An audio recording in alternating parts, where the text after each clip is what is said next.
Okay, beta. So let's start now. So we yesterday we discussed the matplotlib, and the basic foundation of that means how to do the setting basically. How to do the setting means how to do the subplots, how to change the colors, how to change the alpha values, to set the transparency, how to send the set the axis values. All these things we studied yesterday. Okay. Now it's time to work. Now actually it's time to work on plots. Now matplotlib can give you all the plots that you want. No problem with that. But issue is that if you're going to see those plots that are not that attractive, honestly speaking, those plots are not that attractive. If you're going to plot the only with the help of matplotlib, and at the same time, a better library has been built. A better library has been built on the top of matplotlib, which is known as Seaborn. Okay. A better library. You will see the visualizations are very beautiful. You will love them. Even much better than Seaborn are available, but we will stick to the Seaborn only. So Seaborn is better available, very beautiful graphs you can get. So normally who work on the machine learning, they normally don't prefer using matplotlib because it is built on the top of matplotlib and the visualizations are far better than what you see in the matplotlib. Matplotlib was the base library which was built on earlier. So several improvements have been done and this Seaborn library has been evolved. Okay. To use this library, you to simply type one thing. Simple line. What? Import Seaborn as SNS. That's it. Means analyze again. Analyze like pandas as PD. Normally people prefer SNS. Analyze, you can put any other name, doesn't matter. So normally people prefer SNS. So let me make it a zoom a bit because I think it's a zoom is less. Okay. I think it is better now. So you people can easily see that. Okay. Seaborn.sns. Just execute that. And this library is ready to work. And very, very easy. Nothing special you have to do. So work on any library. Okay. You have to use it. For that, we will do the practical thing. Means we will do some kind of exploratory data analysis of a data set. Okay. We will do some exploratory data analysis of a data set and we'll try to find out some kind of patterns. What are the patterns available in them? For the same purpose, let us bring some data set. One way to bring the data set is I can import any CSV file. Another easy way is that the Seaborn library has inbuilt some data set with it. Some inbuilt data set with them, you can directly import them. You can directly import them. You don't have to go to your CSV files or any other website. You can directly use them. Okay. And I am typing same variable name df equals to see how I can import the by default data set which are available in the Seaborn. SNS, same name, the views dot load underscore data set in bracket. Okay, so it will load any data set that you want. Now remember the name of any data set. I remember there is a data set known as tips. Okay, so once I will read this, it will give me the tips data set and store as a data. As simple as that. So any other data set you want, you have to know which data sets are available. And I want that, for example, iris data set is there. You can use that as well. So there are several data sets which are available in the, is normally available for the practice purpose only. So it is available here. So let me run this. Okay, and I want to check it. So I can, how to check? Now you people will tell me how to check what is the content of my data frame. I want to see just first 5 lines of this data set. What should I type? What should I type? Div.head. Yes, div.head. Yes, df.head. As simple as that. Okay. So it gave me something. This is the data set, total bill, tip, sex, smoker, day, time, size. Suppose I would have to build a machine learning model on top of this. Okay. So before building any machine learning model, I have to identify what is my target variable or what is my dependent variable and what are my independent variable. I'm talking in terms of mathematics. So first thing that I have to identify is what is my target variable, okay, or what is my dependent variable and what are the other independent variables. So basically task is that based on the parameters like total bill, sex, he's a smoker or not, which day it is, what time they had go to the restaurant. Actually, it's a restaurant data set. Okay, it's a restaurant data set. On the basis of that, we are working. And some size. On the basis of these parameters like total bill, sex, smoker, day, time, and size, we have to predict how much tip will be paid. How much tip will be paid means we want to make a function that should predict tip, and it should be dependent on total bill, sex, smoker, day, time, and size. Okay, so how many parameters we got as an independent parameter? So independent parameters are total bill, sex, smoker, day, time, and size. And what is my output variable or the dependent variable or the target? Nothing but your tip. Okay, so whenever a machine learning data set will be given to you, you have to first identify what is my target, what I want to achieve. What is that?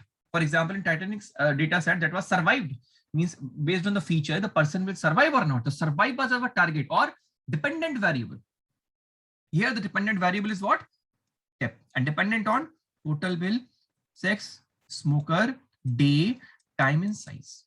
Okay, so first of all, we have to find out. So we came across, okay, now I'm sure that tip is my output variable or my dependent variable, and rest of the variables, total bill, sex, smoker, day, time, size, these are my independent variables. Okay, and next, what we do after doing that, we want to have some information about it. For example, I just type df.shape. Okay, so it's telling me that there are total 7 columns. We can count up 1, 2, 3, 4, 5, 6, 7. Perfectly fine. And in this data set, there are total 244 rows. In this data set, there are total 244 rows. Next, I want to know their data types. I want to know the data types of these columns. What? Okay, I can see that, but right now I can see only 5 rows. It may be inbuilt. Normally we can recognize from here only, but better is always try to ask from your Python, please tell me the data type of each column. What is the data type of each column or each series, right? So I will type df.info, df.info, and it gives me that this is the problem. Please mute yourself. Somebody is unmuted. Thank you.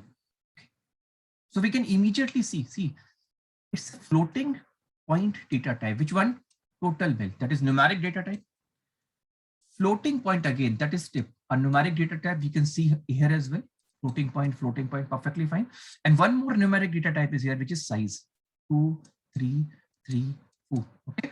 Although these are your floating point, this is your integer. And see, we can check total bill is your floating point. Tip is also floating point, and size is my integer. And rest of the variables are your categorical variables. If you can see that mentioned here, categorical, or sometimes it will be mentioned in object, it is recognizing category, perfectly fine. These are some category, right? Means some person is male or female, it's a category. It's a category. Okay, he's a smoker or not, it's a category. Simple, it's a category. Day is what? Sunday, Monday, Tuesday, Wednesday, it's a category. Means it's Sunday, Monday, Tuesday, Wednesday. Time of the dinner, you had a time dinner, or you went to the restaurant for the lunch or something like that. Simple. So we can recognize easily what kind of data type it is, because every particular data type has different graph to be seen. It means you want to analyze numeric data. For that, we have to use different graphs or visualization.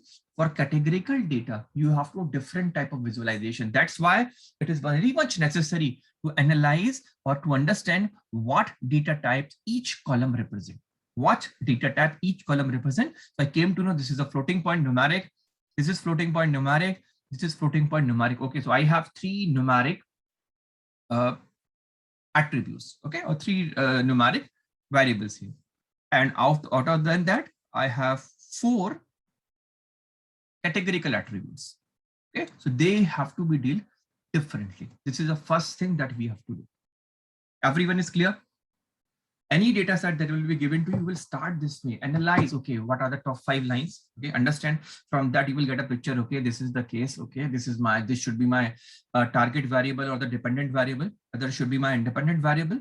After that, check their shape. How many rows and columns are there? Okay, now try to analyze. Even you can move this way, means you can put df info at the top, doesn't matter, means you can replace, first you can execute df info, then you can execute df shape, barely matters. Main purpose is that what we want to know. Okay, so I came across, now I know what are the different data types, perfectly fine. Okay, now we will move ahead. We will move ahead now. Okay. And what I'm going to do now, different things I'm going to ask you, and you will come to know that. Okay. Very small things, very simple things we will be asking. For example, we will check, is there any missing value? Is there any missing value in any particular column? Is there any missing value in any particular column? So I'll type df dot is null. Remember, we have studied this function. df dot is null. If we do that, it will simply show me true and falses. But this is not a way to recognize. I'm not looking at beautiful. It's not at all looking beautiful. So better type sum and execute it. Okay, so it will sum up all the things, all the places which are showing true. But in this case, everywhere it was false. It is showing that no missing values in total bill, no missing value in tip, no missing value in sex, no missing value in smoker, no missing value in this. Okay, if you are not satisfied with this, then what we are going to do that? See, we are going to use our first visualization. First visualization, you will see that SNS, use your SNS. Just realize that you have created SNS dot. And first visualization I'm going to ask is heat map. I'm going to ask is heat map. Okay, and within this heat map, I'm passing this df dot is null. df dot is null. As simple as that. Okay, SNS dot heat map, and within that I'm passing my df dot is null.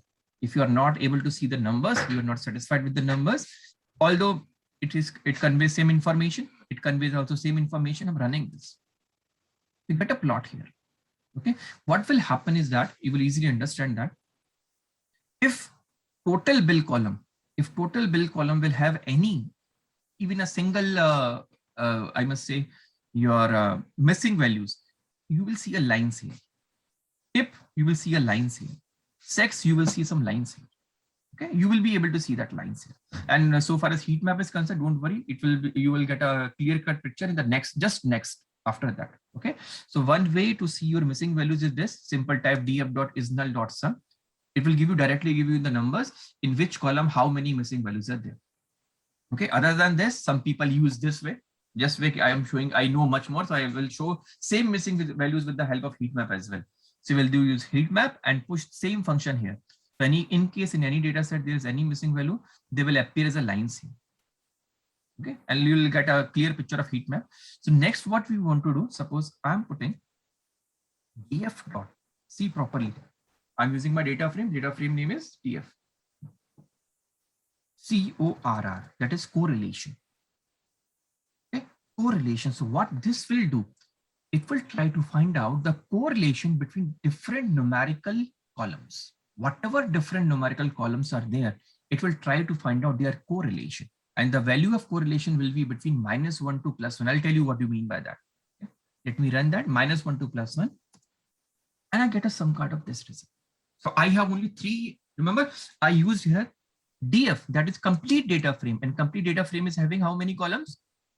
1, 2, 3, 4, 5, 6, 7. But here, I'm able to see only 3 columns. Can you see total bill, tip, size, and same thing has been placed here. Total tip, total bill, tip, and size. So only numerical columns will be taken into the consideration when we are talking about correlation. Simple. See, what is, break the word, correlation means relationship among ourselves. Means what is the relationship between total bill and tip? What is the correlation between total bill and total bill? Of course, both are same. So I'm getting maximum correlation, that is 1. What is the relationship between total bill and size? And these numbers will always be between -1 and +1. And let me give you an example. Okay. Suppose there is one attribute like this. You'll get it easily. I'm telling you one very, very simple thing. Okay. There is one attribute, whatever it is, suppose X. This is another attribute, let's say Y. Okay. And there is a perfect correlation, means that suppose this is 1, then your Y is also 1, something like this. If this is 2, then your Y is also 2. Okay. If this is 3, your Y is also 3, means almost a perfect relationship. Whenever X will increase, understand this way, whenever X will increase, if Y is also increasing, we will say that they have positive correlation. Is it fine? If X increases, your Y also increases, you will say X and Y have positive correlation. And if your X increases, but your Y decreases, that means what? They have negative correlation. Is it fine? Positive correlation and negative correlation. Understand, break the word, what the word is saying. Correlation. What is the relationship among these variables? So if one variable is increasing, same time, same time other variable is also increasing, that means they have positive correlation. And if one variable is decreasing at the same time, other variable increasing, means opposite relationship, that will have a negative correlation. Okay. And as simple as that, if I am plotting X versus X, what kind of relationship I will have? Always same. Always same, right? Always same. So how much correlation they will be having? 1, perfectly 1. And suppose they are having perfectly opposite. For example, X is moving 1, but Y is moving -1 instead of +1. Getting my point? Instead of moving X, Y is equal to 1, Y is moving to -1. So what relationship they are having? Perfect negative, that is -1. And if are not perfect, means not, it is not like this, means X is increasing to 1, Y is also increasing to 1. It's not like that. Some less thing is there, but positive is there. Your number will vary between 0 to 1. Okay. If it opposite is happening, but not perfectly, then your number will vary between 0 to -1. Okay. And it is very important to understand, if there are two columns which are having almost, suppose 0.99 correlation or same as 1 correlation. Two columns are there. Suppose in case there is a column known as total bill, and there is a column known as size. If this graph showed me a correlation of 1, that means what? Whatever information total bill is conveying, same information is conveyed by size. Exactly same information. Or oppositely, we can say whatever information size is conveying, almost same information is communicated by total bill. In those scenarios, it is not required that you take both the columns. So if any two columns are having very high correlation, very, very high correlation, normally we go above 0.95 or 0.93. Okay. Some people prefer set a boundary of 0.8. Some people set a boundary of 0.9. It's entirely different. But normally what I prefer, above 0.95 or something, or above 0.9. Then I assume that they have a very high correlation. Then you can drop one of the column because they are conveying the same confirmation. Means while building the machine learning model, you don't have to use all the variables. Remember, don't think, okay, it is all the variables are available, I will use everything to include my model. No, that's not the case. Find out the correlation. If they are very high correlated, means same information, almost same information will be communicated by the other columns. Why we are taking it? Unnecessary. Why we are taking it? Okay. So remember that thing. Is it fine? Get an idea what is correlation? Please tell me. Yes, sir. Perfect. Everyone, at least those are present. What value will the correlation can have between?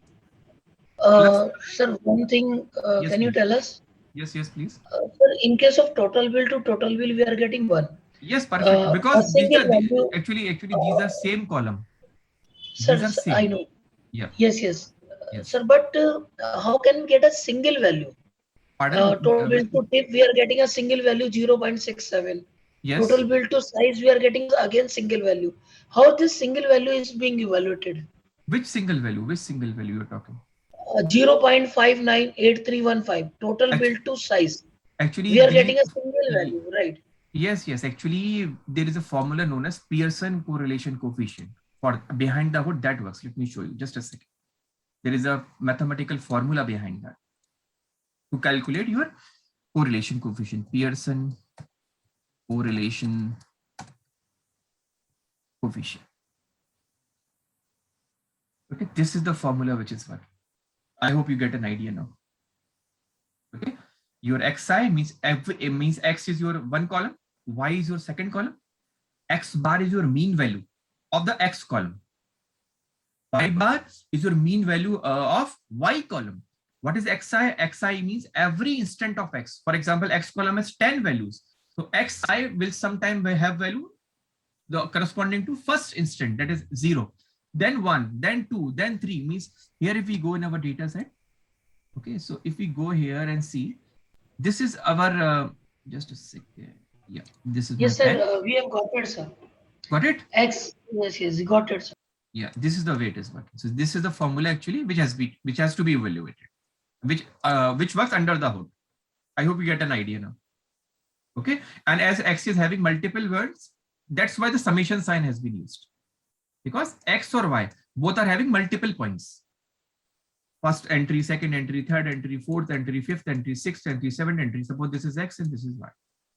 So how we will evaluate? Suppose this is again X corresponding to first entry, second entry, third entry, fourth entry, fifth entry, sixth entry, seventh entry. So first of all, we'll calculate mean value of everything. That is average value of this. That will be X bar. Then corresponding average value of this, that is Y bar. Then use first value.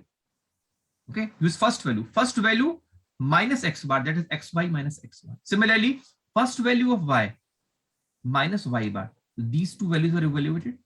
Okay, so we'll multiply them. Okay, individually we'll go. Then second value minus this, second value minus this, second value minus this, and sum them. And same thing you can understand here. I hope you get an idea, everyone. Now, Xi means corresponding instant of X. These 2, 3, 4, 5, 6, and so on. Or YI means corresponding instant value of this. So this is the formula which works under the hood. I hope it is okay now. Yes, sir. Okay, others, Yes, please, is it fine? So this is the actually formula which is working under the hood.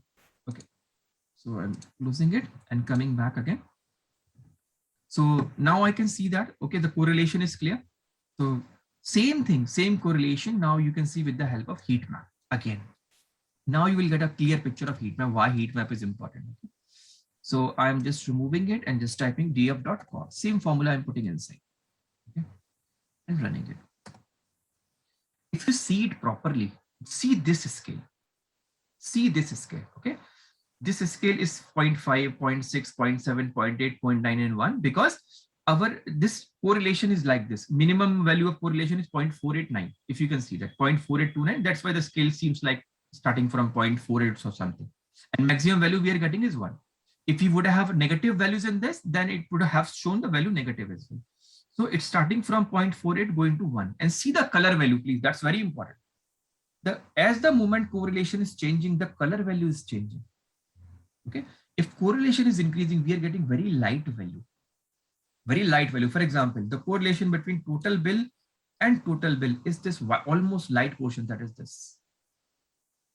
Okay. The correlation between total bill and tip is something this, around this value, 0.6 to 0.7. Let me check total size, total bill and tip. Can you check? 0.67 something. Easily you can read it now. Okay, come to this one. Total bill and size. What color it is showing? Dark color. Dark color between around maybe anything, 0.48 to around 0.6 something. The scale is just set up, so we can check it from here. Okay, this is the 0.4. I hope you're getting an idea now. Please tell me, is it fine now? So you can see the moment we are moving from 0.5 to 1, my correlation is increasing and the color is changing. So from the color also you can get an idea. From the color, the one is having the lightest color. So one is having the lightest color. See, total bill versus total bill. Of course, both are same, highest correlation. Tip versus tip. See it this way. Tip here, tip coming from here. Tip means tip coming from here, tip coming from here. Both are same, highest correlation. Size coming from here, size coming from here. One correlation. Total bill coming from here, total bill coming from here. Highest correlation. Now you can see. Okay, so what this is indicating? This is indicating correlation between tip and total bill. What this is indicating? Correlation between size and total bill. What is indicating? Correlation between total bill and tip. Tip and tip. Size and tip. Total bill and size. Tip and size. Size and size. I hope it is okay. Now you get an idea how to read the heat map. Is it fine, everyone? Yes, sir. Okay. That's why I said, wait, you will get an idea, because understanding from that was not that easy. Now it is easy now. So moving ahead, so we'll see our correlation with the help of heat map, a good way to visualize our other things. Now see, now we are going to do some analysis. Okay, and for that I'm going to use a joint plot. Okay, I'm going to use a joint plot. Run it. What this joint plot does, okay, it will take actually so we see it will plot the relationship between two numerical attributes. It will plot the relationship between two numerical attributes. Okay, two numerical attributes. Example, what I'm going to do, I'm going here, typing SNS dot joint plot. SNS dot joint plot. And here, you can put the data inside two ways. X equals to, for example, you want to tell what you need on the x-axis. Suppose I need on the x-axis tip column. The column name, just have to type. That's name is tip. Okay. Second column name I want to use on y-axis. And numerical attribute is needed, as I told you. So I'm putting y equals to total. Okay. Because I have just mentioned column name, I have to tell them, okay, these are column name, fine. But from where you have taken these column names? So I have to tell them once more parameter, that is data. Where have you taken data from? Data you have taken from data frame. This is one way. And same thing you can do. Same thing you can do if you directly type your column names here in the form of your series, like df bracket tip comma df bracket total. I think there is total bill or total underscore bill, but it is, yes, total underscore bill. Same thing I have to do here, total underscore bill, total underscore bill. Okay, that's it. That in this case, because you are itself specifying where you are taking it from. Okay, so don't have to put data. We can execute these. I got a plot. Let me show you. Same plot you are going to get. Same plot you are going to get. Okay, so there are two ways how you can see that. Two ways you can see that. Okay, and one more thing, what you can do here, if you understand this, actually it is plotting a scatter plot. This, the kind of relationship that you are seeing between, is known as scatter plot. So whenever you want to find out relationship between two numerical attributes, which graph you can use? You can plot your scatter plot. You can use. Okay, you can use your scatter plot between, on x-axis I have one numerical attribute, on y-axis I have another numerical attribute. I hope you can see that. And on this top of this, the distribution of this has been plotted. The distribution of this has been plotted. Here, the distribution of, you can say, total, what you have taken on the x-axis, your x-axis where you have taken tip.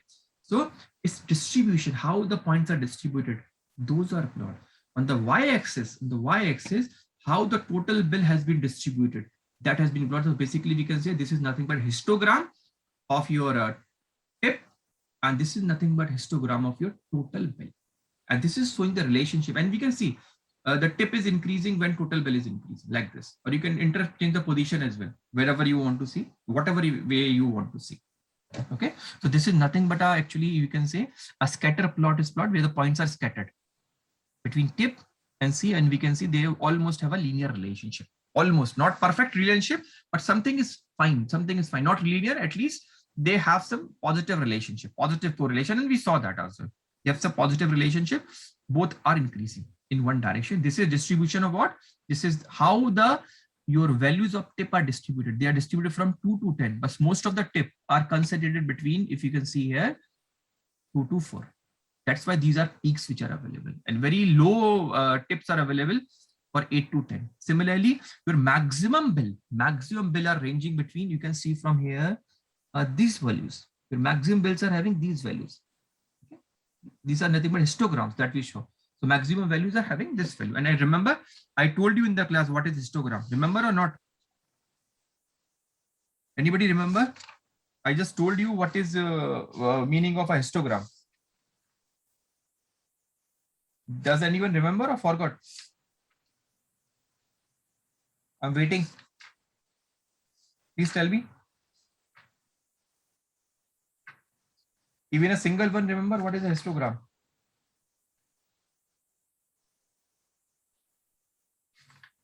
I'm waiting. Please tell me. Even a single one, if remember.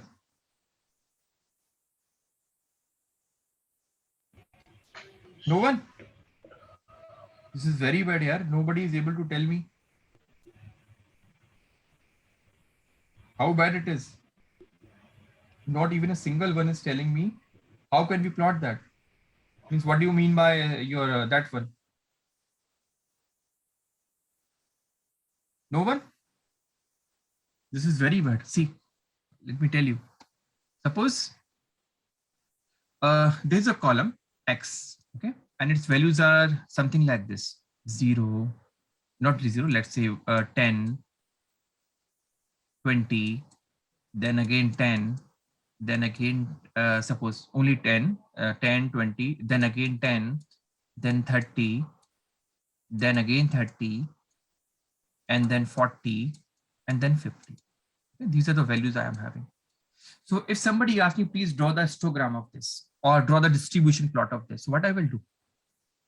I will create an x-axis. Okay, I'm easiest way I'm telling. I told you this one, but you forgot.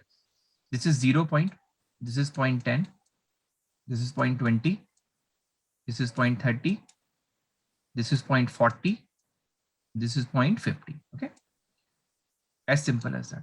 And here just mention frequency. Frequency of occurrence means how many times that parameter is occurring. So can anybody tell me, suppose this is 1, scale is 1, this scale is 2, and this scale is 3. Frequency of occurrence.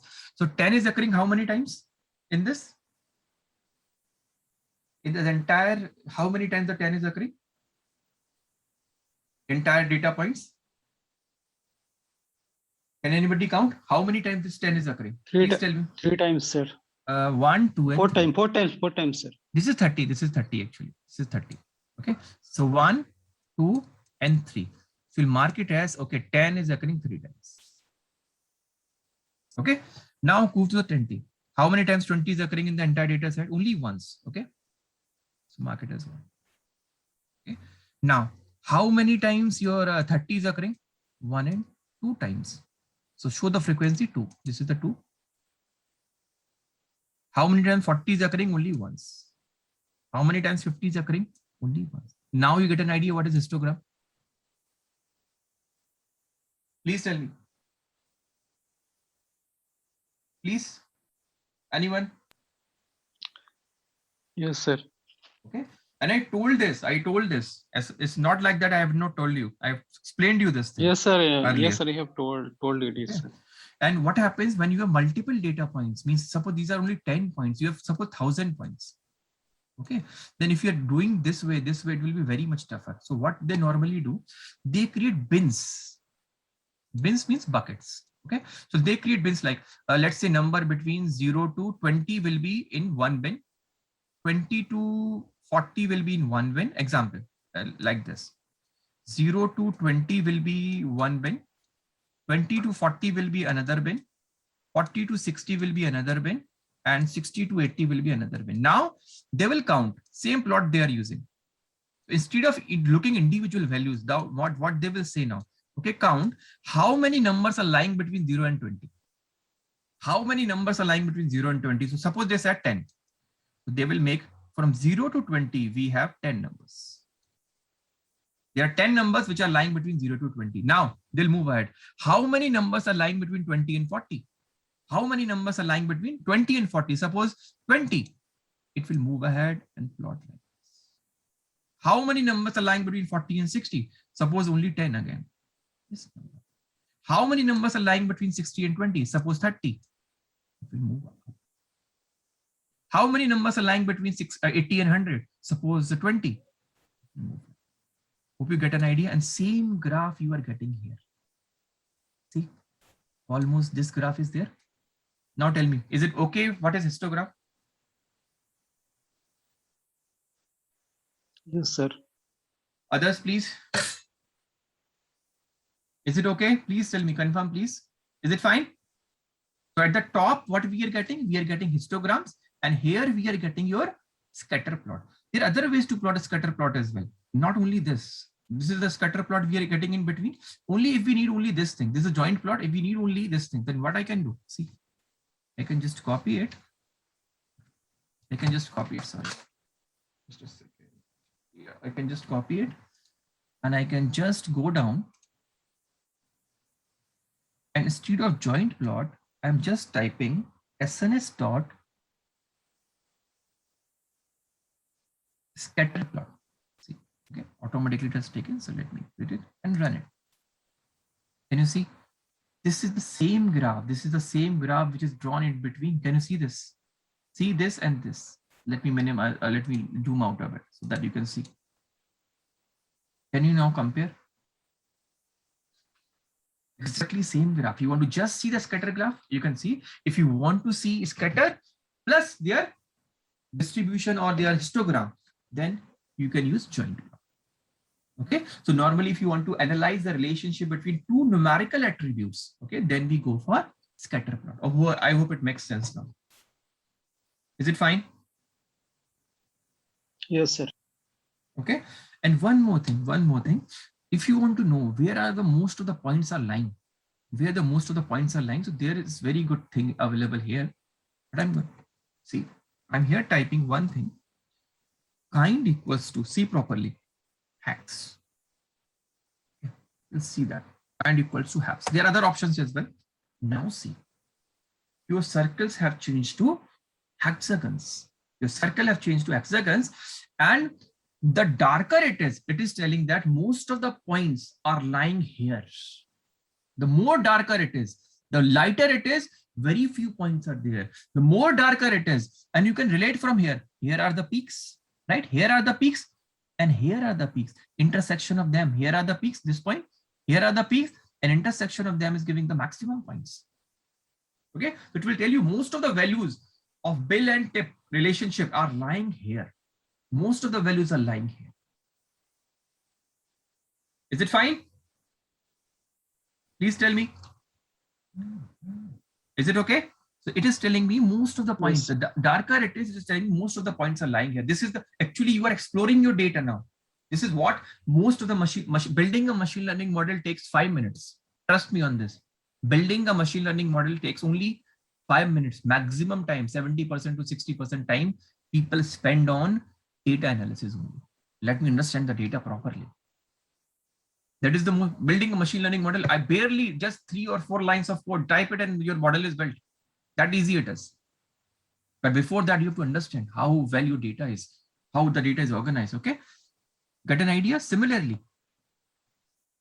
what you can do, I'm going here again, copying it, paste it. You can put a regression line here. Means almost a line which best fits these points which are visible. Okay, the lines which best fit this, Okay, so I'm putting reg here and I'm coming back to the zoom. Otherwise, we will not be able to see. Okay, I'm running it again. And you know, see, it is trying to find a relationship.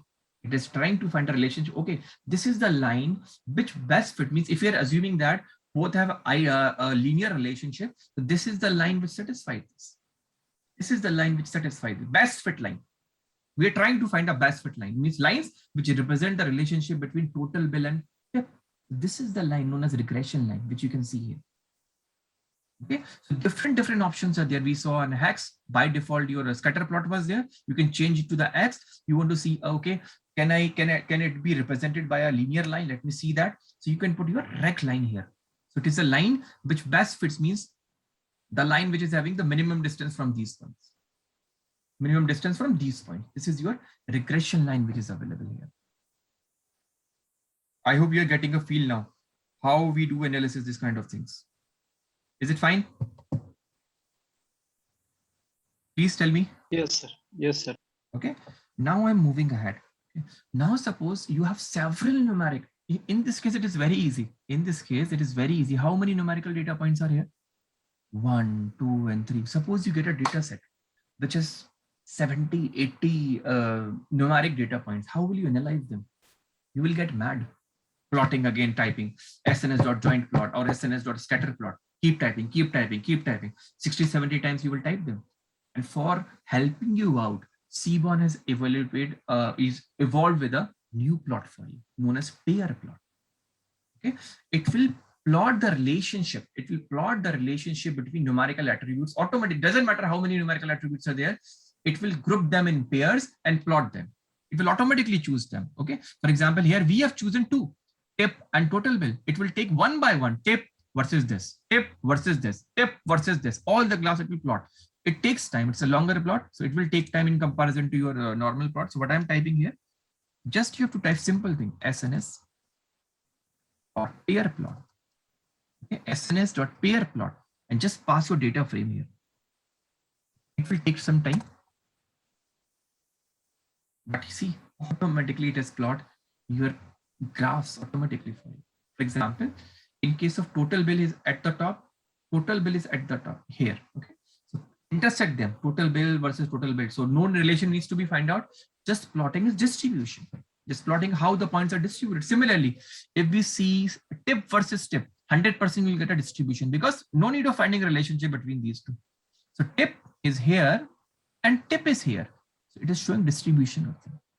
Again, size is here, size is here. It is showing distribution of them. Otherwise, it is trying to plot the relationship. This is the relationship between total bill and tip. There is a relationship between tip and total. See, both graphs are same. Both graphs are same. It is a relationship between total bill because size is having only discrete values. Limited values that it is having. You can see 1, 2, 3, this kind of figures are there in the size. Okay, it is a floating point value. That's why you are getting points here.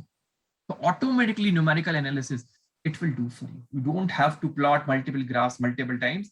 Just plot it and analyze. Okay, what is the relationship I can see here? What is the relationship I can see here? Size means how to analyze, understand. Suppose this is the graph. So you want to know which is the which graph it represents. So it represents, check from y-axis tip. Okay, check from x-axis size. So it is a graph between tip and size. Okay, come to this graph. Which graph it is? Come from the x-axis size versus tip. This graph size versus total bill. Okay, getting the point? This graph tip versus tip. This graph tip versus total bill. I hope you are getting a point. Is it fine? Yes, sir. Everyone, please. Yes, sir. Great. Very good. Okay. There is one more this kind of graph that we can do. Let me show you. Okay. Suppose the graph known as SNS dot line plot. Okay. Line plot. Again, what I can do here, I can pass on my numerical attributes here. Same numerical attributes like this as we passed down here. Same numerical attributes that we have used here, you can directly pass them. Instead of the scattered points, it will try to show you relationship with the help of line. And just pass on those and run that. Can you see that? It is showing the relationship with the help of line, but it is not conveying a proper information, right? So normally line plots, when you want to use, normally we use them when we want to analyze some trends over the time.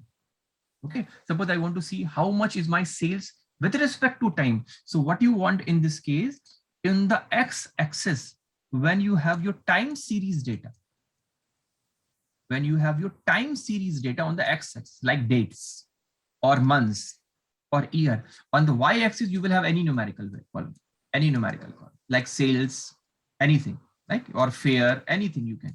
So when you want to, for that purposes, it is very good. The line plot normally used for, this is an interview question. Where do you use your line plots?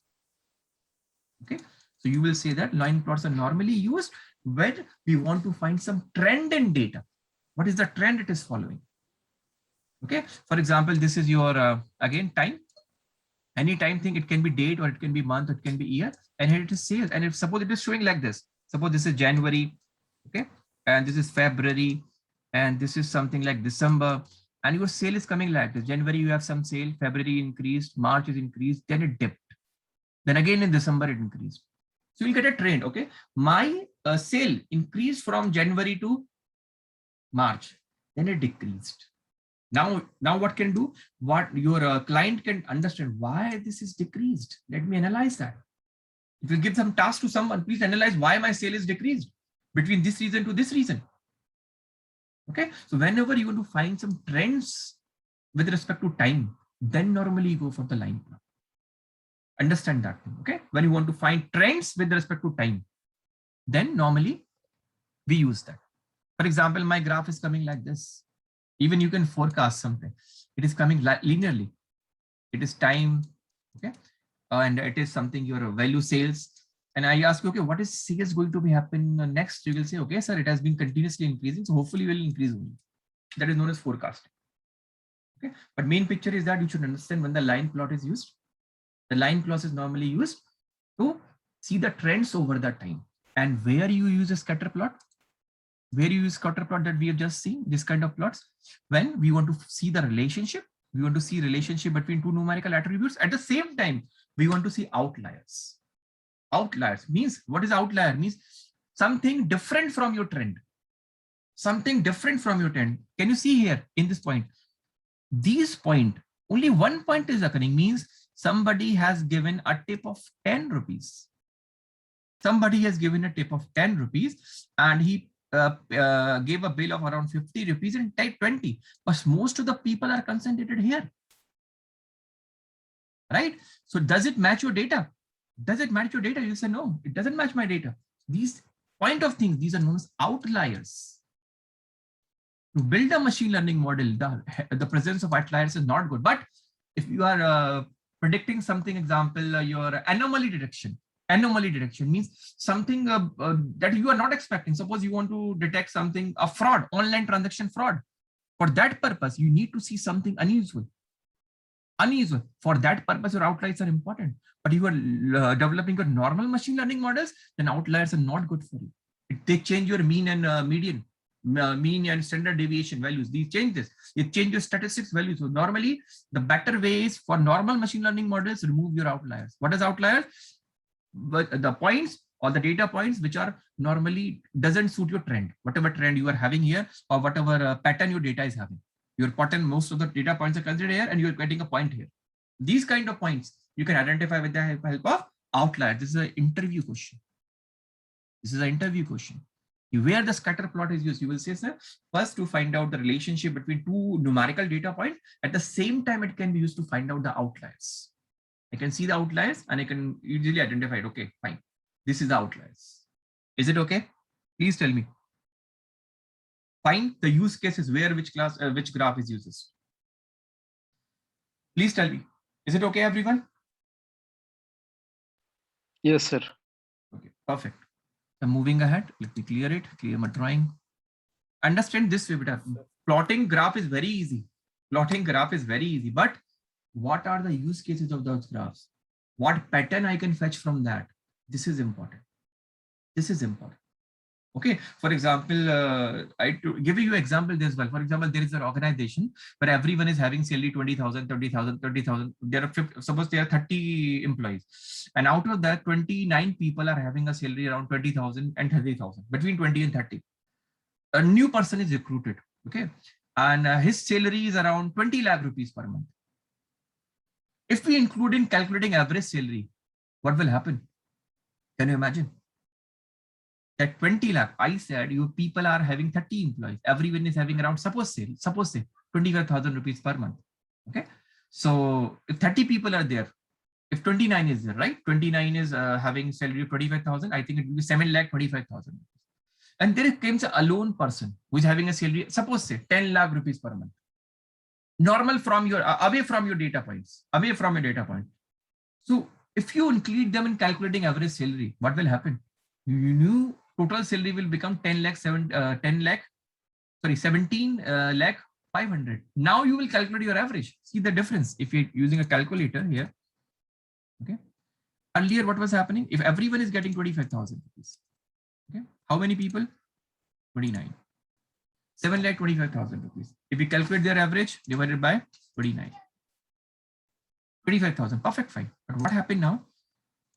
A new person came.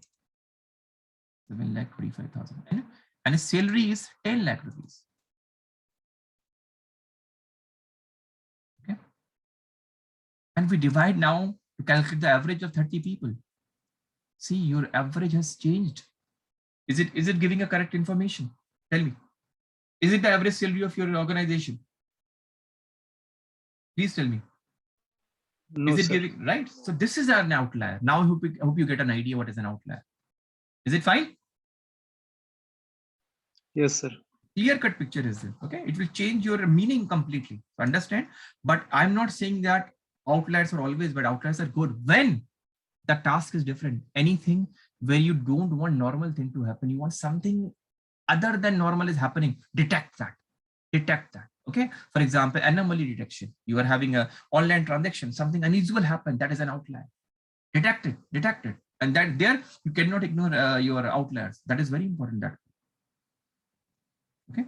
So moving ahead, hope you get an idea clearly, right? And within that, within your pair plot, you can make it very beautiful. See what I'm going to do. Suppose, okay, this is fine. The data point have been plotted.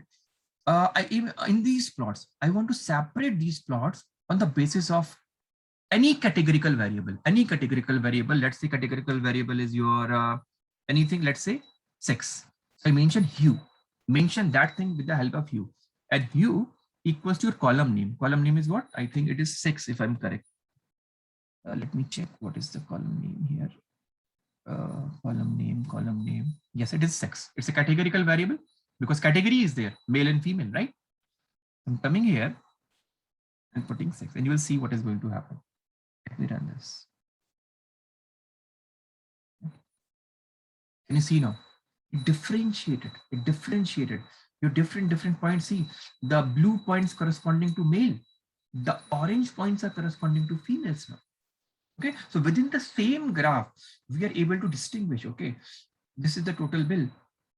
The values of ladies are separating, lying between these points to these points, and values of the males are lying between these points. See, the males are spending more, females are spending less, right? These are the relationship. You can see orange points are females, blue points are males. So how easily we are able to recognize any relationship. Any category you can put on, any category. For example, instead of sex, I want to put smoker. Let's see the relationship between smokers. So I can come here and smoker, whether it is a smoker or not, that's a simple thing, smoker.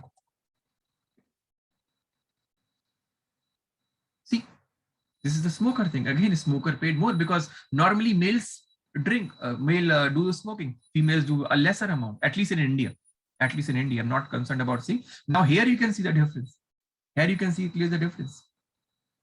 Okay, so you can put a categorical variable here with that, and whenever you want to put any numerical attribute, you want to separate them with the help of any other categorical variable, put that in the form of hue.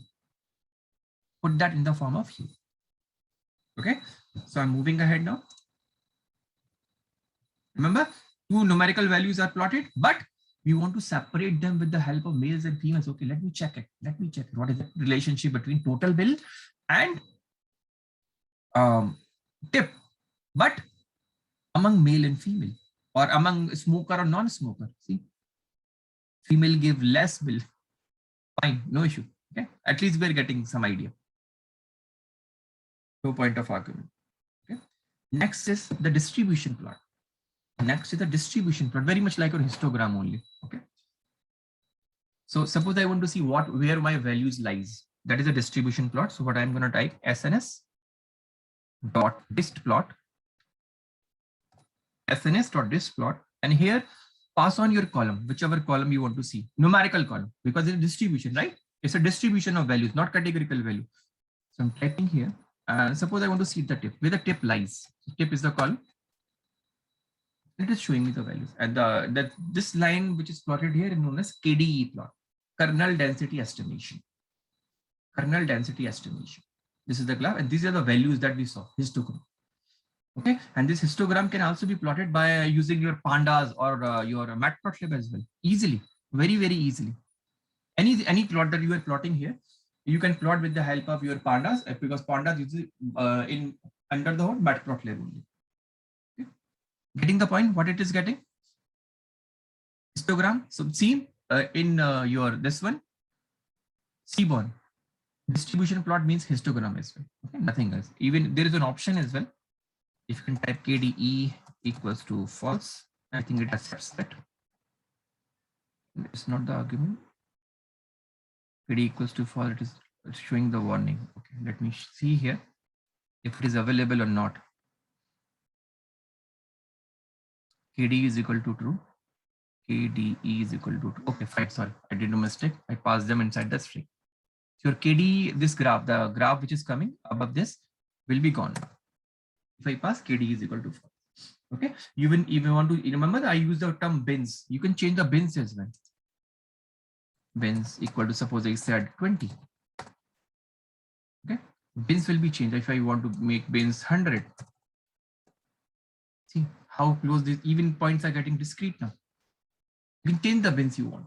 You can change the bins with the help of bins, and KD you want to see, it's up to you. Entirely up to you. Want to see the KD, just remove this. Automatically by default it is true. Kernel density estimation. The bins point I have explained you clearly. Yes, please, but your voice is not coming properly. Can you speak a bit loud? Hello, sir. Yes, please. Hello? Yes. Sir, I can what hear. is KDE? Kernel density estimation. Kernel density estimation. What does it tell us? Actually, it tells you about same distribution, but smoother way. Same distribution, but smoother way you can get it. Same distribution, but smoother way. You can directly plot this as well. For example, SNS dot K D plot, and even I can pass the same argument here. If you want to plot this as well, it just tells you same. With the help of histogram, you are getting something, right? With the help of histogram, you are getting the idea where my points are distributed. Almost same information means here distributed. So what will happen when I'm going to plot the KD plot? It is going to give me something like this, where my peaks are. Something like this graph I'm going to get. Okay, so it is same thing. It is going to be a smoother variation. How my points are distribution. How my points are distributed. It is just showing me that. Okay, so if you want to see that, we clear all lines. And let me run that. See.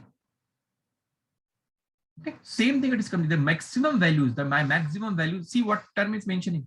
Density. Okay, and basically you can say it's a probability distribution curve. Probability distribution curve. That's why the values are ranging between 0 and 1 only. Values are ranging between 0 and 1 only, right? So here it is showing most of the values are lying between this point and this point. And if we make here KD is equal to true, both will be same graph. Can you check now?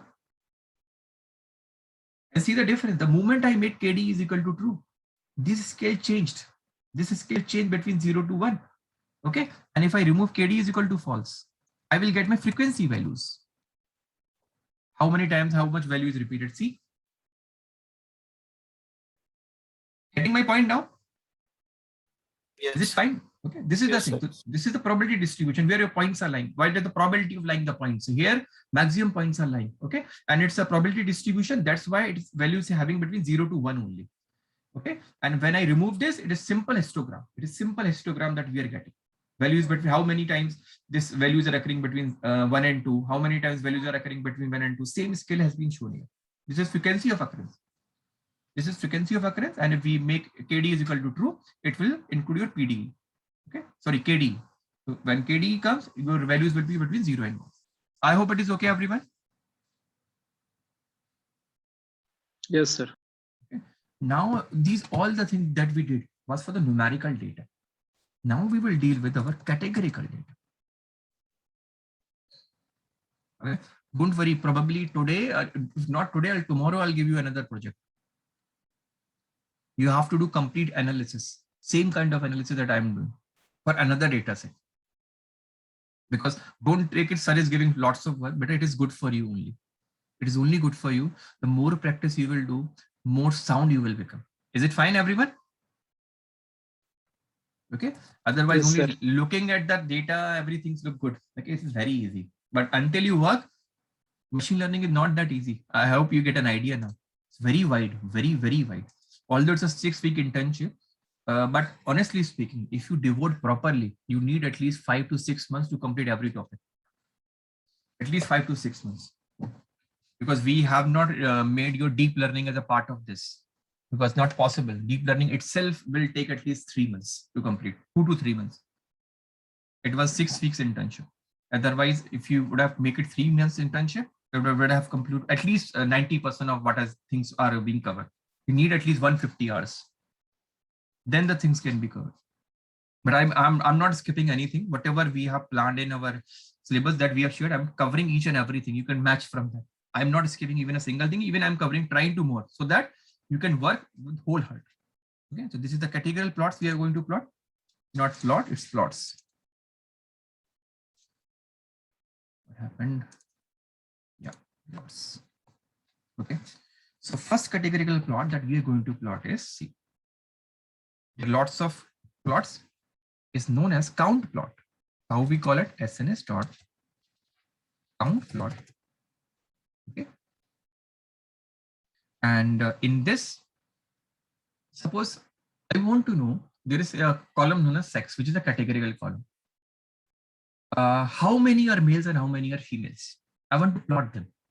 Okay, how many are males and how many are females? So how can I plot? A simple type of column name, that is sex. Okay, after that my data is equal to df, or you can directly pass a column with the help of df suffix, sorry, df prefix, data is equal to df, and you will see what is going to happen. Okay, immediately got a graph where it is showing count and it is showing my sex column. And sex column has two attributes, male and females. It's males and females. So it is telling me there are around 160 males and around 80 around females.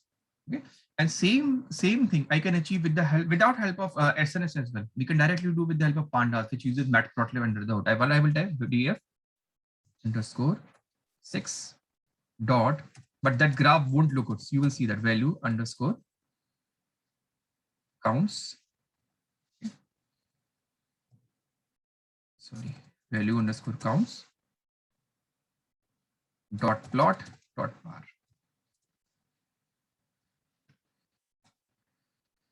You see, same graph I achieved with the help of directly my pandas library, which is under the hood using matplotlib. Which is looking better, this one or better? This one. Which is First looking better? one. Yes, that's why I was told you. Once you use Seaborn, you won't use matplotlib. It looks beautiful. See how beautiful it is. At least attractive. Same information is being communicated, right? But it looks beautiful. Seaborn looks very much beautiful. Okay, so get an idea where we will use count plot if you want to count some category. How many data points are corresponding to one category? How many data points are corresponding to second category? For example, there is a column known as, I think, day column, if I'm correct, in my data set. Yeah, day column. I want to know whatever days are, how many each day points are available in my data set. Means how many are Sundays, how many are Mondays, whatever it is representing. I don't know exactly. So what I can use, I can here come as well again. And I am coming here and I can type, instead of 6, I can type just day. Okay. Fine. It is showing me. It has 4 days. In data points, in data set, there are only 4 days which include Thursday, Friday, Saturday, and Sunday. Okay. And you can understand it's a restaurant. So most of the people used to go on weekends to the restaurant. That's why Saturday, Sunday are more. Even weekends, normally we don't prefer to go on Sunday. If there is a weekend, we want to go on the weekend itself. Means if it is starting on Fridays, we will either go on Friday or Saturday, so that Sunday we can relax at home, at least for the working professionals, right? So it is showing means around 60 entries are corresponding to Thursday, around less than 20 corresponding to Friday, maximum on or Saturday, and this is corresponding to Sunday. Getting the use cases, please tell me. Understanding the things.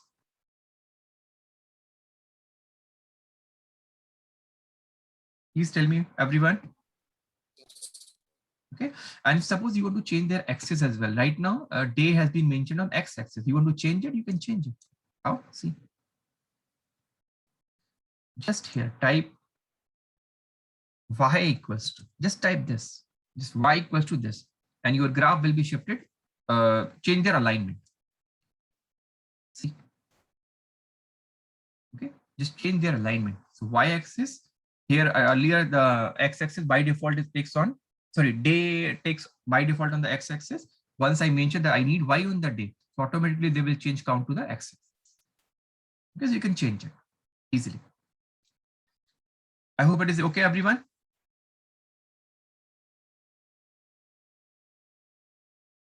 Please tell me. Yes. Now see, another Yes. means this is the count plot. Now another kind of plot is coming, which is known as bar plot. And when bar plot will be used? Suppose you have an attribute total bill. And I want to know what is the average plot, sorry, average bill I'm repeating once again. What is the average bill which has been paid by different genders? Means males paid how much, females paid how much. I want to know that. I want to know that. Okay. I just want to know that how much males paid, how much females paid, average bill of them. I want to know that thing. Okay. So what I can do now, a simple thing, I will type SNS dot bar plot now. SNS dot bar plot. Okay. SNS dot bar plot. I mentioned that on X axis, I want to suppose no total bill, total underscore bill. And on the Y axis, I need, I think gender was 6. Yes, 6. And my data is coming from DF data frame. Okay. I got it. Yeah, I got it. See, who paid more bill? Males or females? Who paid more? See, total bill is on the X axis. So this way is increasing. If you are finding it difficult to understand, don't worry. Use it. Just change their position. That's it. Make it Y. Make it X. That's it. Run it. Now is it fine? Now can you tell me who paid more? Average Males, bill. sir. Yes, males paid average bill. So by default, it will average out your whatever data points you are having. Total bill average corresponding to males and total bill average corresponding to females. Even you can change it with the help you want standard deviation or something. Normally you want to see average only, which is available here. Please see till this point. Any doubt, everyone? We are going to move ahead very soon. Within 2 minutes. Just understand, because this is very important. So what attribute normally bar plot will be used? How? Remember how bar plot will be used? One categorical variable and one numerical variable. So sex is your categorical variable, bill is your numerical variable. Is it fine, everyone? Please see properly, please. It's very important to understand.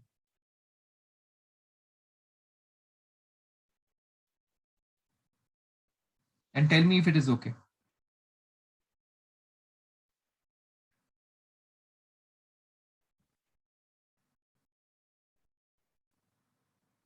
Okay, and you can change it even. You can change it.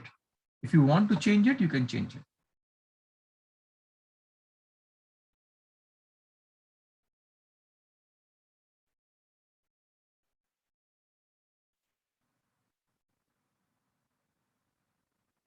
Is it okay? Yes, sir. Okay, fine. Suppose instead of average, you want to see something. There is a parameter actually inside this. There is a parameter known as estimator. Let me show you. If I type it, see. Here you can see, tell them what you want to see. Suppose you want to see standard deviation, you have to type np.std, standard deviation. It will take, instead of your mean, it will take your standard deviation. You want to maximum values, it will show you the maximum value. You want to see minimum value, it will show you the maximum minimum value. You can change, you can check them. You can check them. For example, I said max. What happens? Okay. This I think stopped here. Okay, we have not imported any NumPy. Don't worry. Let me import NumPy as NP. Import NumPy as NP. Run this, run this. Again, setting something. Missing position argument A. Where we are doing some mistake here. NP.max. Where it is showing error. Argument A.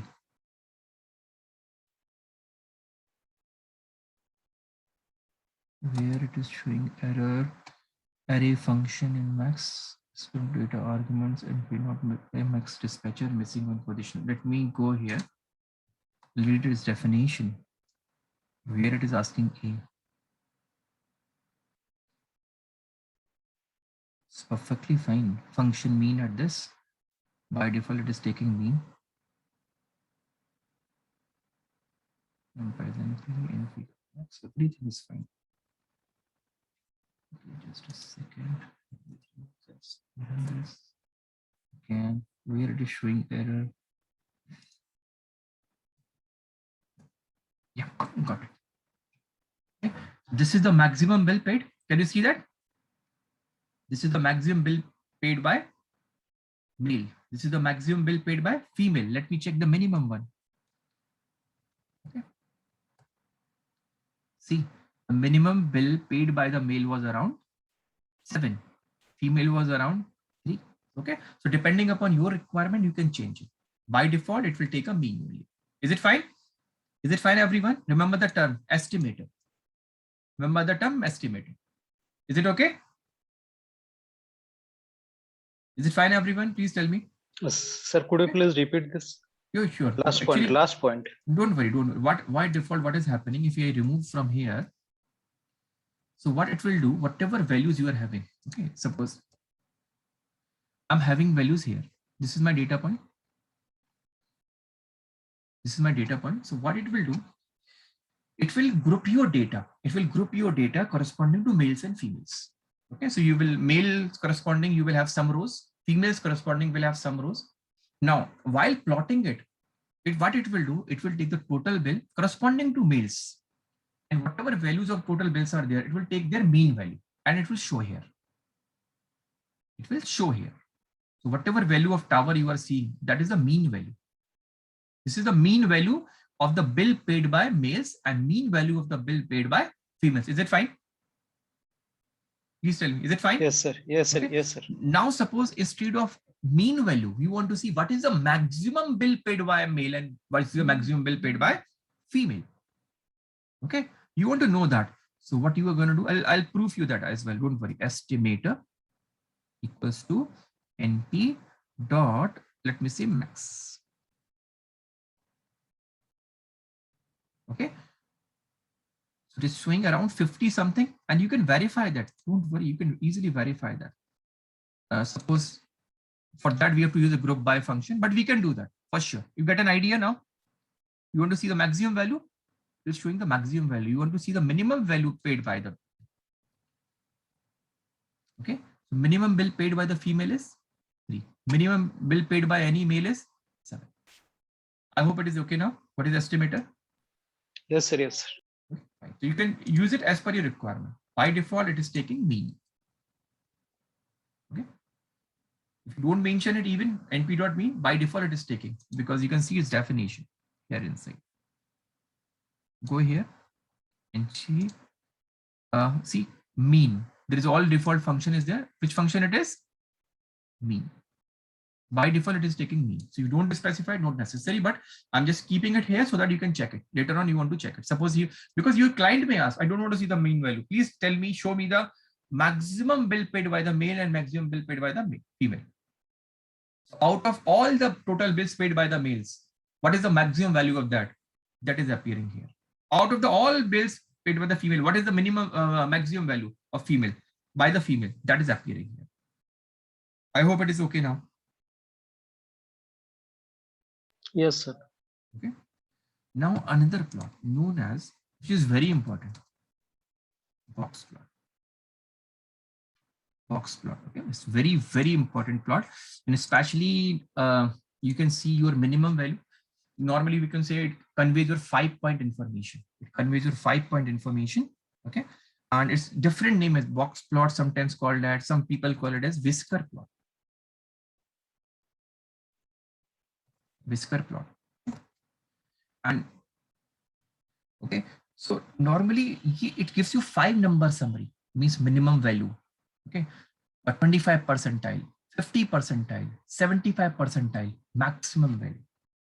And with the help of box plot, where box plot is used to use, normally you can see where my points are lying. And at the same time, second very important thing, it tells you, it helps you in identifying outliers. Again, means you can identify outlier with the help of scatter plot. Your outlier identification can also be done with the help of your box plot. How we are going to do that? Very simple process. I'm going to type SNS dot box plot, and understand these box plots are also being plot of the numerical columns only. Okay, SNS dot box plot, and if I pass df here, there is some problem. What happened? SNS dot box plot. What error it is showing? The truth table is ambiguous. Use the empty dot bold. Okay, fine, no issue. Let me change it this to SNS dot box plot, and we can pass any column you want. Any column. Suppose I want a column known as smoker. Okay. This is one column that is categorical, and the second column, suppose I want to pass as a numerical column, total bill. Okay, and you want to pass on your data. Data equals to DF. You will see what is box plot. You have never seen, now you will see that. Okay. So I'm getting two plots here. This is nothing but box plot or whisker plot. And what they communicate, see from here. There are 5 points of your concern. This one is your minimum value, which is available here. This one is your 25 percentile. Remember percentile, we have studied in detail, right? This is your 50 percentile. This is your 75 percentile. Okay. And this is your maximum. Okay. And suppose, as we said, what we have plotted, we have used smoker. It has divided the data points in two categories, whether smoker or whether non-smoker, depending upon that category. Okay. It has removed that. So yes and no, it is showing. And this is your minimum value. This is your maximum value, 25 percentile, your 50 percentile, and this is known as 75 percentile. Sometimes it's called as quartile 1, quartile 2, and quartile 3. And the distance between Q3 and Q1, okay, is known as, very important, IQR, interquartile range. Interquartile range. I repeat once again, there are 5 points of concern in a box plot: minimum value, 25 percentile, 50 percentile, 75 percentile, maximum value. Okay, so it communicates 5 points. Out of those 5 points, 25 percentile is known as Q1 quartile. This is quartile 1. This is quartile 2. This is known as quartile 3. Okay, simple. 25 to 50, 50 to 75, you can understand that. That is what the quartile. Quartile means from the word quarter it has come. And the difference between these for Q3 and Q1 is known as your interquartile range. Interquartile range. And how can you identify that my data points are having outliers or not? Very simple thing. How? If your points lie below Q1 minus 1.5 times of IQR.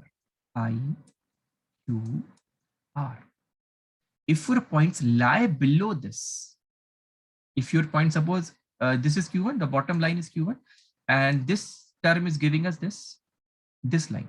Okay. So any line, suppose any line is falling below that, or anywhere it can be, you can, depending on the numerical computation, it will be. So suppose this is the point that we are talking. This is the point that we are talking. If your points are lying below that, those will be considered as outlier first. Similarly, if your points are lying above Q3 plus 1.5 times IQR, these are interview questions, remember, 1.5 times IQR means boundary is 1.5 IQR. So anything below Q1, how much below? 1.5 times IQR. If any point is below that, those will be considered as outliers. And in respect to Q3, this is your Q3. Any point, suppose this is the point, example, this is the point which is having Q3 plus 1.5 times IQR. Any point above that will be considered as your outliers. Remember this rule, what I am telling. Any point below this point, Q1 minus 1.5 times IQR, any point above this, Q3 plus 1.5 times IQRs, are considered as outliers. And you can see these are nothing but our outliers. We can directly see from here. And we can see how much values these are. So we'll track from here. Okay, these are there's example. We'll go here. Okay, these values are above your 30. Okay, so any value above 40 and 50, we have to ignore them. We have to drop them. Very easily we can do. Remember, we understand. We can access any row. Total bill column is there. Okay, and we know how to access each row. There were two options, lock and iLock. Remember? Right? You have an option. So you can drop those rows. You can drop those rows which are above 39. Automatically your outliers will go. Or any points lying below. You will say, okay, ignore any lines, ignore up all the rows which are having values below this. I hope you are getting this point now. That's why we studied this drop. We studied these drop things. Or instead of dropping, you don't want to drop. It's entirely your choice. Filter your data. Filter your data. Okay. And tell that I need data frame only where my total bill doesn't cross between these boundaries, this and this boundary. Sorry, this and this boundary. Okay. Is it fine, everyone? Please tell me. Okay. So you can select whatever you want. Got the idea what is box plot? Yes, sir. Okay. And why it is used? Tell me if somebody asks how much information it gives you, how many points information it gives you. How many points? 5 Yes. 5 points. Yes. Minimum 25%. Minimum 25%, 50%, No, not 75%. percent, percentile. Percentile. Yes, 25 percentile, 50 percentile, 75 percentile, and Maximum maximum. value. 25 percentile is known as Q1, quartile 1, 50 percentile quartile 2, third one quartile 3. The difference between Q3 and Q1 is known as interquartile range, IQR. So any point that is 1.5 times IQR below Q1 will be considered as outlier. Any point above Q3 plus 1.5 IQR will be considered as outliers. So we can drop them. Okay. Let me use few more so that then we can end the class in the continuation of the same. This time I'm not taking anything. This time I'm taking simple like this, like SNS dot bar plot. Sorry, SNS dot box plot again. Tomorrow our visualization part will be finished. So I'll be starting our machine learning algorithms, box plot. Okay. Box plot, and here I am passing, suppose instead of, I think we put it something smoker or something, this time we are putting day. Okay. So can anybody tell me how many box plots will be visible now? Y equals to total bill. Anybody can tell me. Remember how many days we're having in the day? How many days were there? Only 4. Thursday, Friday, Saturday, and Sunday. Okay. So you will be getting 4 your box plots. So data is equal to DF. Okay. So let me run this and you can see now. Thursday, Friday, Saturday, and Sunday. So total bill corresponding to Thursday, total bill corresponding to Friday, total bill corresponding to Saturday, total bill corresponding to Sunday. And you can see you are having your outliers. Easily I can see the outliers. Okay. Similarly, suppose you want to see the cumulatively all the numerical attributes, because it's a numerical attribute. You want to see all the box plot of numerical data. So what I can do, I can again put SNS dot box plot entire I want to see. So I'm just typing data is equal to DF. Okay. Data is equal to DF. I'm running. And you can see I will. I think there were 3 numerical columns. So I will have 3 box plot. Yes, total bill, tip, and size, and the largest attributes are having by total bill. Okay, and if it's not looking beautiful, you can change this orientation as well. How easily you can change the orientation? There is a word known as orient. A simple word is there, orient, and you can make it example. Right now it is by default is V. I can change it to the H. It will change the horizontal, but it is not conveying proper information, so better let it be V only. So it will come back to the same shape.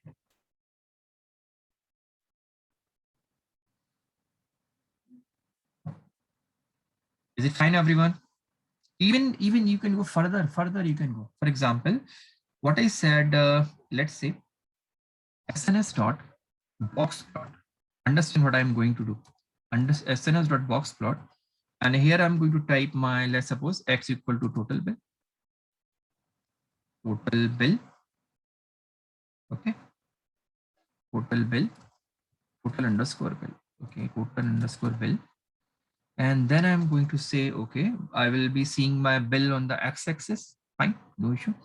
Then y equals to, I'm saying, suppose any categorical column that is day. And even I want to break it. If I run this data is equal to DF. I'll get fine. I said y axis needs to be day. So okay, in the day, and bill is this. That's fine, perfectly fine. Suppose I want to further break it. I want to further break it.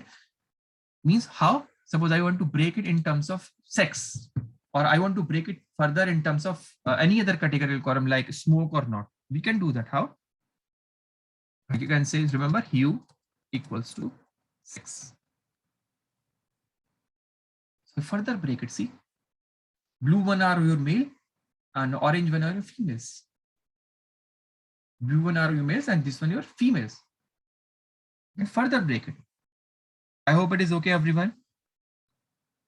Please tell me. Yes, sir. Okay. Then last category of plots that we are having right now, last category is your violent plot. So at least our visualization part will be over, and I'll give you a sheet, okay, to analyze everything of our data set. Same way that we are doing, same way, understand which plot is being used when. That is very important to understand. So another plot is last category of plot is your violent plot.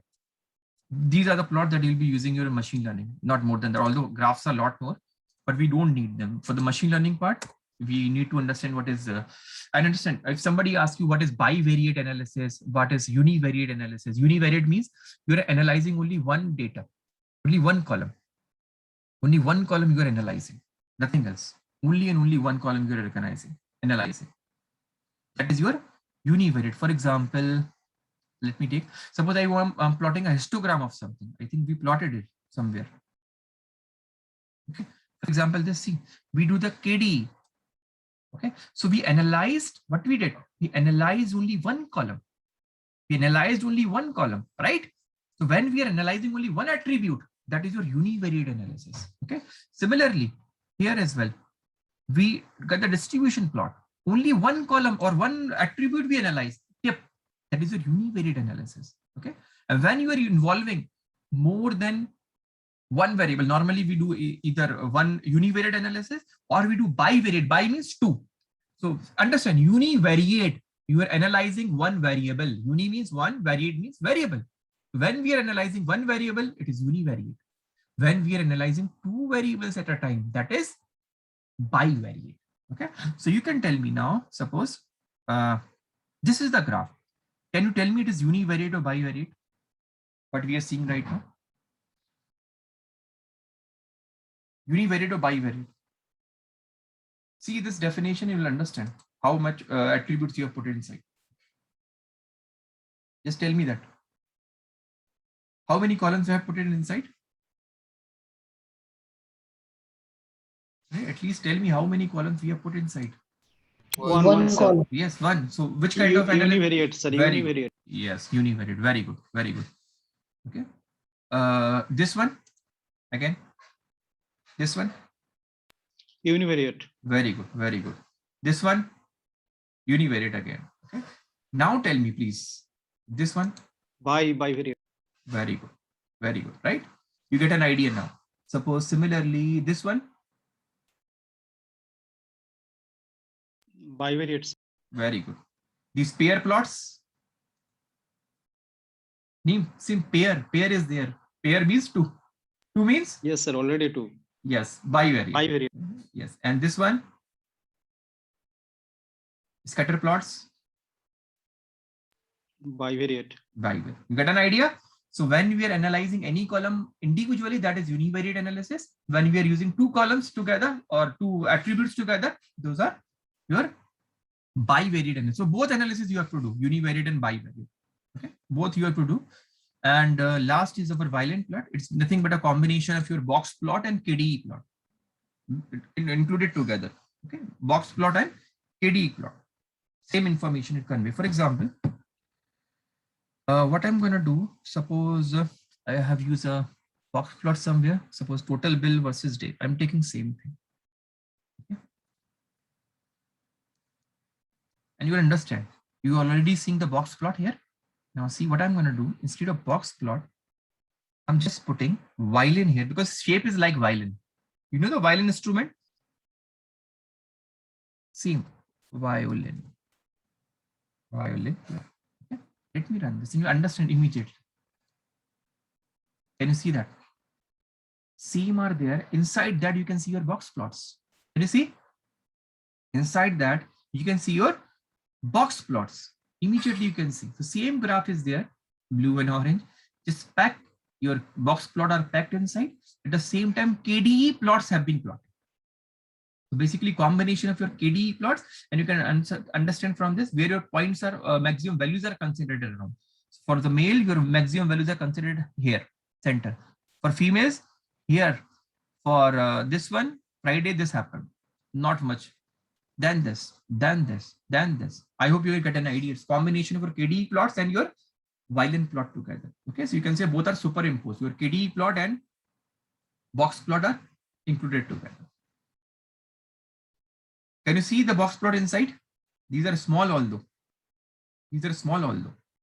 Right? If you want to remove the hue, remove it. Or I can copy it somewhere. You can copy it somewhere and the DF. Now you will see a bit bigger now, right?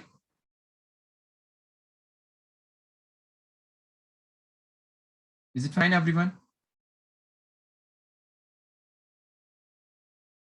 Please tell me. Yes, sir. Yes, sir. Okay. So you got an idea now. Almost your everything about the data visualization is over. We need to complete C1 only. In future, if you want to do, you can study your Plotly as well. Those are interactive graph, but actually time doesn't permit us, because if we are stuck into that, at least one day that it will take. If we are going to do the Plotly, at least one day it will take. Then our machine learning portion will be left out. So I don't want to do that. Visualization you should know. Nobody asks what type of visualization you want to use. Matplotlib, you want to use Seaborn, you want to use Plotly. Nobody asks that. You should know visualization. That's the main thing. Whichever tool you are using.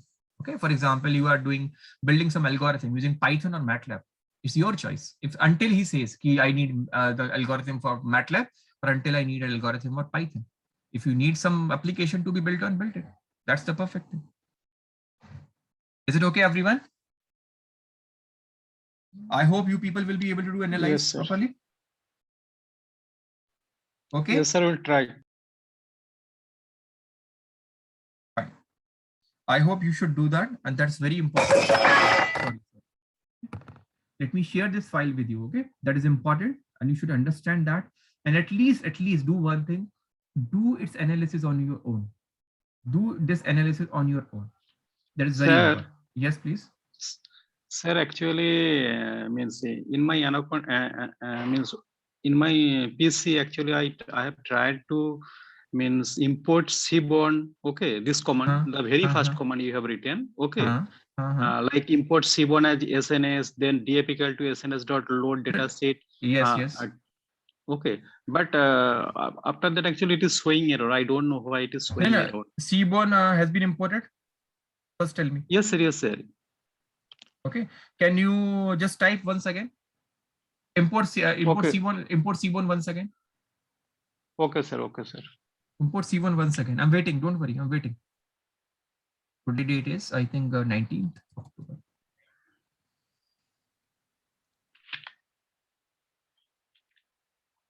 Let me stop the recording at least.